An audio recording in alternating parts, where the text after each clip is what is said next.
बिल्कुल मुल्क भर की तरह मलिक वाल में भी जश्न आज़ादी नया जोश व जज्बे के साथ मनाई जा रही है।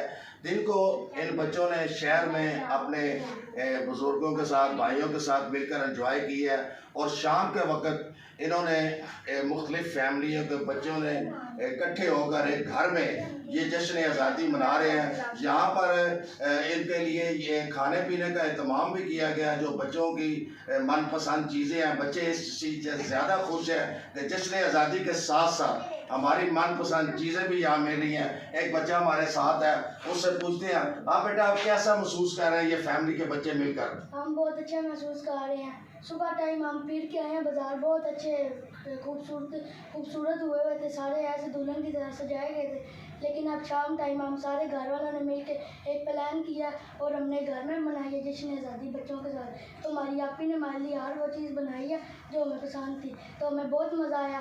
पाकिस्तान जिंदाबाद। बच्चा बता रहा था कि हमारी आपी ने ये एहतमाम किया है, हम सब फैमिली के बच्चों को इकट्ठा किया है और सबसे ज़्यादा बच्चों को खुशी ये है जश्न आज़ादी की खुशी के साथ साथ कि उनकी मनपसंद चटपटी चीज़ें भी यहाँ बनी हुई है। जी।